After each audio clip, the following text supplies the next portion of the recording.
Ẹ káàsán gbogbo ọmọ káàárọ̀ oòjíire nílé lóko lájò lẹ́yìn odi níbikíbi tí a bá wà. Òní ni ọjọ́ Saturday, ọjọ́ àbámẹ́ta, June 11, 2022. Orúkọ tèmi ni Fẹ́mi Olóye ọmọ Yorùbá.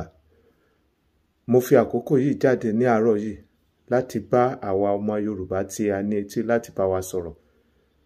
Ìdí tó jẹ́ kí n jáde náà ni wípé mo fẹ́ sọ fún gbogbo àwọn ọmọ Yorùbá wípé kí a stop ká má jẹ màálù mọ́.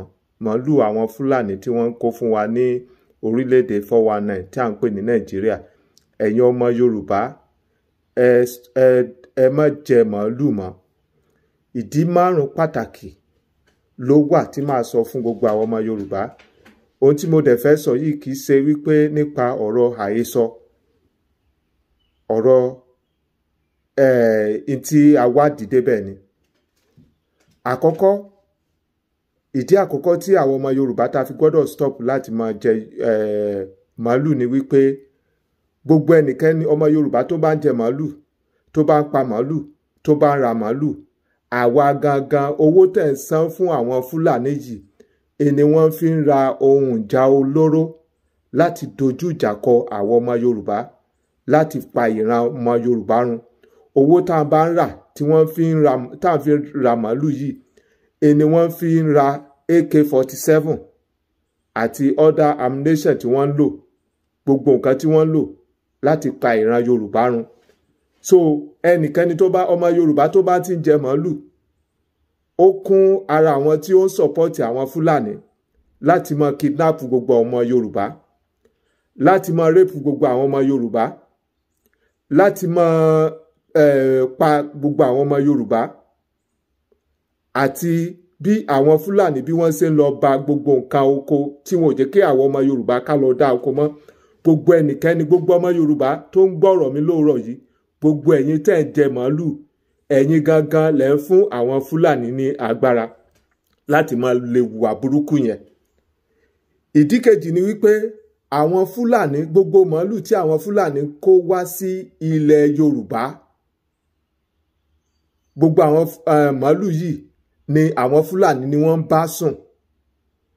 bá sùn, a dẹ̀ ti rí kèésẹ̀ kan kèésẹ̀ méjì, a rí fídíò rẹ̀ ibi táwọn ọkùnrin tí wọ́n ti ń bá màálù sùn. So indirectly gbogbo ẹ̀yin tẹ́ ń jẹ màálù, ẹran èèyàn lẹ́ ń jẹ. A dẹ̀ mọ̀ níbi ẹ̀sìn Kristẹni, ẹ̀sìn Mùsùlùmí àti ẹ̀sìn ilẹ̀ Yorùbá, àṣẹ̀ǹbádé tó wà ní ilẹ̀ Yorùbá, kò sí ẹ̀sìn kankan tó fàyè gba kí ọkùnrin kó máa bá ẹranko lò pọ̀. Tá a bá ṣe wá wò, èmi ò mọ Bíbélì díẹ̀ tèmi mọ̀. Ẹ̀yin tẹ́ jẹ́ Kristẹni, tẹ́ bá lọ wo ìwé Exodus 22:19, ìwé Leviticus 18:23, Leviticus 20:16, Deuteronomy 27:21, Jude 1:7. Èyí ó fi hàn wípé gbogbo ẹnikẹ́ni, ó sì ẹ̀ sọ nínú Deuteronomy 27:21 yẹn gan wípé ẹnikẹ́ni, ènìyàn kénìyàn tó bá bẹ ẹranko ní àjọṣepọ̀, irú ẹni bẹ́ẹ̀ kí wọ́n sọ lókùúta pa, kí wọ́n pa ẹranko yẹn náà. So ohun ríra ni ló jẹ́ níwájú Ọlọ́run. Gbogbo ẹ̀yin tẹ́ ń jẹ màálù, tẹ́ jẹ́ Kristẹni, forbidden meat ilẹ̀ ń jẹ, ìríra ilẹ̀ ń jẹ, èèwọ̀ ilẹ̀ ń jẹ. Tabadẹ̀ tún wá wò, èmi ò mọ Quran bẹ́ẹ̀, ẹ̀sìn Mùsùlùmí kò fàyè gbà kí ẹnikẹ́ni kó máa bá ẹranko ní àjọṣepọ̀.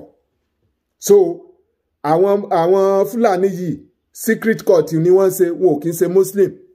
Secret court ni wọ́n ṣe torí wọ́n bá màálù ní àjọṣepọ̀. Tabadẹ̀ wo ẹ̀sìn àbáláyé wa, Ifá kò fàyè gbà kí àwọn Yorùbá kí wọ́n máa bá ẹranko ní àjọṣepọ̀. Ṣàngó fàyè gbà, Ògún fàyè gbà, Ọbàtálá fàyè gbà, gbogbo ẹ̀sìn ti àbáláyé ti Yorùbá kò sọ kankan tó fàyè gbà. So forbidden meat ilẹ̀ ń jẹ, èèwọ̀ ni gbogbo àwọn tó bá ti ń jẹ màálù gbogbo ẹ̀yin ọmọ Yorùbá. So directly or indirectly ẹran èèyàn ìní gbogbo àwọn tó bá ń jẹ màálù ìní wọ́n ń jẹ, nítorí pé èèyàn ló ń bá ẹranko ló ń bá màálù ní àjọṣepọ̀. Ìdí kẹta ni wípé àwọn Fúlàní gbogbo màálù tí wọ́n kó wá sí ilẹ̀ Yorùbá àǹtú burúkú àǹtú èpè àǹtú láti ra àwọn ọmọ Yorùbá ní ìyípadà, nítorí pé iṣẹ́ burúkú tí àwọn Fúlàní yìí tí wọ́n fẹ́ ṣe láti gba ilẹ̀ Yorùbá, wọ́n dẹ̀ rí pé ọ̀nà kan táwọn tún lè gbà ni pé táwọn bá ti ra gbogbo ọmọ Yorùbá ní iye wọn ò ní lè sí. A rí pé náà ló ṣẹlẹ̀ sí gbogbo ọmọ Yorùbá. Wọ́n sọ fún wa àti rí wípé àwọn Fúlàní wọ́n fẹ́ pa wá, wọ́n fẹ́ pa gbogbo ìran Yorùbá run láti gba ilẹ̀ wa. Ẹ rí pé iye àwọn ọmọ Yorùbá iye wọn kò sí. À ń sọ fún wọn láti over 2 years ago, wọn ò gbọ́. Wọ́n sọ wípé irọ́ ni wọ́n pa. Ẹ rí nǹkan tó ṣẹlẹ̀ ní Ọ̀wọ̀ kékeré nìyẹn o. Èyí tó ń bọ̀ níwájú gbogbo ìlú ni wọ́n máa attack, ní gbogbo ilẹ̀ Yorùbá ni wọ́n máa attack ní ọjọ́ kan ṣoṣo tí ẹkún máa sun ní gbogbo ilẹ̀ Yorùbá. À ń sọ fún yín gbọ́ ẹni pé irọ́ ni. So ẹ tí wọ́n á rí nísìn. Dr. Obadaya Malefa ó sọ fún wa wípé 2022 yìí ni wọ́n máa wá attack wa ní South West. Gbogbo àwọn èèyàn wọn ò gbọ́, ọmọ Yorùbá ò gbọ́, wọ́n ní pé irọ́ ni wọ́n ń pa. Ọmọ Yorùbá ń rí, wọn ò lè sọ̀rọ̀. Ọmọ Yorùbá ń gbọ́, wọn ò lè sọ̀rọ̀. Náà la fi rí ọ̀pọ̀lọpọ̀ Kìrìsìtẹ́nì gan tí wọn ò lè sọ̀rọ̀, nítorí pé wọ́n ti ra wọ́n ní iyè. A fi wọ́n sínú iyè ríra láti máa ṣe ohun tí kò tọ́. Nítorí ìdí èyí la fi rí ọ̀pọ̀lọpọ̀ tí wọ́n ń pera wọn ní Christian, tí wọ́n ń pera wọn ní onígbàgbọ́, wọn ò lè sòótọ́ ọ̀rọ̀. Wọ́n ti jẹ dòdò, wọn ò lè sòdodo mọ́, torí pé màálù tí wọ́n ń jẹ, ẹran màálù tí wọ́n ń jẹ ló fà. Ìdí kẹrin ni wípé àwọn Fúlàní gbogbo màálù tí wọ́n kó wá sí ilẹ̀ Yorùbá, ẹran ènìyàn ni wọ́n fi ń bọ́ wọn. Gbogbo àwọn tí àwọn Fúlàní bá ti pa, tí wọ́n bá ti kidnap, tí wọn ò rí owó san, tí wọ́n pa wọ́n, àwọn Fúlàní yìí wọ́n á gé wọn wẹ́lẹ́. Wọ́n á da iyọ̀ sí ẹran èèyàn yẹn, wọ́n á wá sa sí òrùn, wọ́n á sa tí ó gbẹ, tó bá gbẹ ni wọ́n ń fún màálù wọn jẹ. Gbogbo màálù tí wọ́n kó wá sí ilẹ̀ Yorùbá etí ẹran èèyàn ni wọ́n fún wọn jẹ. So ẹ wá sọ fún mi, ẹ̀yin tẹ́ ń jẹ màálù ṣé ti máa jẹ ẹran èèyàn? Tẹ́ bá dẹ̀ fẹ́ já mi, àwọn Fúlàní wọn ò kí ń jẹ ẹran màálù, nítorí pé wọ́n ti mọ iṣẹ́ bí táwọn ṣe sí ara màálù. Àwọn Fúlàní wọn ò kí ń jẹ màálù, adìẹ ni àwọn Fúlàní máa jẹ. Ẹ̀yin ọmọ Yorùbá ẹ stop láti máa jẹ màálù, ẹ má jẹ màálù mọ́. Màálù tí wọ́n fún wa jẹ, wọ́n fẹ́ fi kó wa ní ẹrú ni.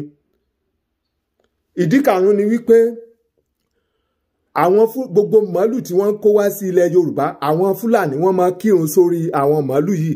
Tí wọ́n bá kírun sórí wọn tán, wọ́n wá kó wá fún àwa. A dẹ̀ mọ̀ wípé níbi ẹ̀sìn Mùsùlùmí, ẹ̀sìn àlàáfíà Mùsùlùmí, wọ́n máa ẹni tó bá kú ni wọ́n máa kírun sí la. That means màálù tó kú ni wọ́n kó wá fún wa. Wọ́n kírun sí wọn lára. That means wọ́n fẹ́ ká wà spiritually dead. Ntí àwọn Fúlàní yìí tí wọ́n ń ṣe nìyẹn. So ẹ̀yin ọmọ Yorùbá ẹ gbọ́ mi o, ẹ má jẹ màálù mọ́, ẹ stop láti máa jẹ màálù. Fúlàní kò ní nǹkan rere ṣe fún wa. Nítorí ìdí èyí ni, nítorí pé àwọn Fúlàní wọ́n ti rọ ọ̀pọ̀lọpọ̀ àwọn ọmọ Yorùbá ní ìyè. À ń sọ wípé wọ́n fẹ́ gba ilẹ̀ wa, wọ́n fẹ́ pa ìran Yorùbá run. Àwọn kan sọ̀rọ̀ ìparun 2023. Àwọn kan sọ̀rọ̀ wípé àwọn lọ́kàn, Yorùbá lọ́kàn. Ọ̀rọ̀ ilé kìí ṣe Yorùbá lọ́kàn. Àwọn Yorùbá fẹ́ jáde kúrò lóko ẹrú Nàìjíríà ni. Ntí àwa wà fún nìyẹn. Àwa ò wá fún 2023. Fúlàní ló máa wọlé, kò sí nǹkan tẹ́ ẹ máa ṣe. So àwa ò wá fún yẹn o. Àwa ò wá fún yẹn. Nítorí ìdí èyí, mo wá sọ fún gbogbo ẹ̀yin ọmọ Yorùbá, ẹ̀yin tẹ́ bá ti sign òmìnira Yorùbá 2022. Ẹ lọ sí www.ominirayoruba2022.org. Kẹ́yìn náà kẹ́ lọ sign, nítorí pé a fẹ́ exit kúrò ní ìlú apanirun Nàìjíríà. Ní àárín oṣù méjì tí wọ́n gbé kalẹ̀, èèyàn 5.1 million ló ti sign.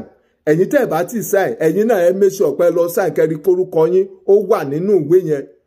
Pé nígbà tí wọ́n fẹ́ pa ìran Yorùbá run, ẹ̀yin náà wà lára àwọn tó sign tá a fi exit, tá a fi kúrò lóko parun. Yorùbá nation now and no going back. Odùduwà gbé wá, kò ní gbé ọ̀dàlẹ̀. Ẹ bá mi share ètò yìí kó dé kí gbogbo ọmọ Yorùbá rí. mo ṣe ètò yìí to save life ni láti educate